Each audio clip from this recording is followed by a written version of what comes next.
जय हिंद देशवासियों, आप सभी लोगों का ट्रस्ट न्यूज़ में हार्दिक स्वागत, हार्दिक अभिनंदन करता हूं। जिस प्रकार से आपने देखा, दिल्ली कोचिंग में बेसमेंट में लाइब्रेरी से 3 लोगों की मृत्यु हो चुकी है।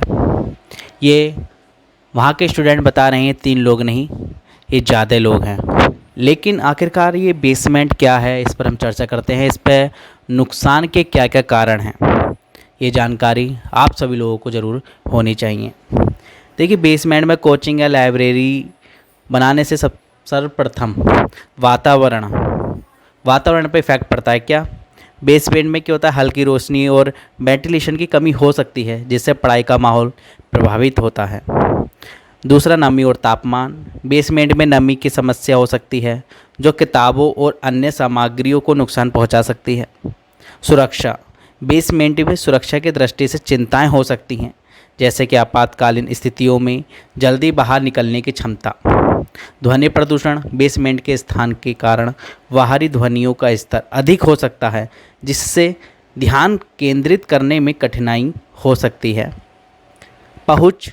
कुछ लोगों के लिए बेसमेंट में पहुंचना मुश्किल हो सकता है, खासकर वरिष्ठ नागरिकों या शारीरिक रूप से विकलांग व्यक्तियों के लिए। मनोबल। ऐसे स्थान का माहौल कभी कभी छात्रों के मनोबल पर नकारात्मक प्रभाव डाल सकता है, जो पढ़ाई की प्रेरणा को प्रभावित कर सकता है। छोटी जगह। आमतौर पर बेसमेंट में स्थान की कमी होती है, जिससे छात्रों की गतिविधियों और संसाधनों की सीमित उपयोग हो सकता है। इस पर क्या है, ये बेसमेंट में नुकसान है जो मैंने आपको बताया। इसमें शासन, प्रशासन, कोचिंग संस्थान, ये इंसिडेंट नहीं, एक तरीके से हत्या है। ये पूरे देश की समस्या है। क्या आप घर बैठकर कोचिंग नहीं कर सकते? जब ऑनलाइन सुविधा है तो आप वहाँ क्यों जा रहे हो? जो आईएएस टॉपर बनते हैं, क्या इसमें वो भी भागीदार नहीं है? मैं तो उनको भी भागीदार बना सकता हूँ, जो टॉपर बनने के बाद एकदम इंस्टाग्राम आईडी पे पॉपुलर ग्रांड एंट्री दिखाते हैं। क्या वह उनको राय नहीं दे सकते? क्या इसमें उनकी गलती नहीं है? इन सब चीज़ मुद्दों पे सरकार को समझना चाहिए कि लिमिटेड सीट होनी चाहिए और जिम्मेदारी लेनी चाहिए। जो बच्चा 2.5 लाख 1.5 लाख रुपए दे रहा है, क्या वो अपनी सिक्योरिटी चाहता नहीं है? इन संस्था को विश्वास दिलाना होगा, यदि कुछ इंसिडेंट होता है ये हमारी जिम्मेदारी है। अब जो इंसिडेंट हुए हैं, 3 इंसिडेंट हुए हैं, उसकी जिम्मेदारी कौन लेता है?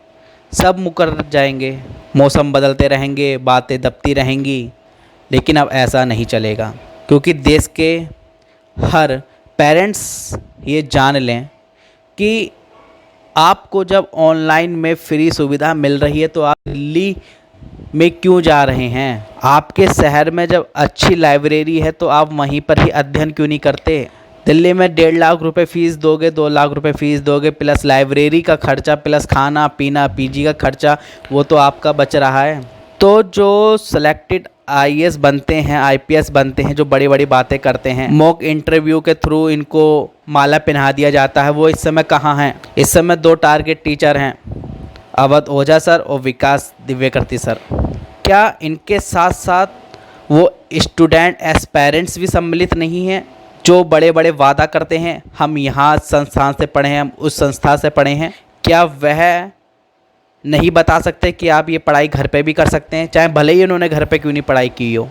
इस पर कड़ी से कड़ी कार्रवाई होनी चाहिए। प्रशासन को भी ध्यान में रखना चाहिए। ये छोटी मोटी इंसिडेंट नहीं है, इसमें प्रशासन के भी बेटे हो सकते थे। क्या वो कार्रवाई नहीं करते? क्या वो इसी प्रकार से शांत रहते? ये शांत रहने का माहौल नहीं है, इसमें सभी बच्चों की ज़िंदगी लगी हुई है। क्या यूपीएससी ही आपको परफेक्ट बनाता है?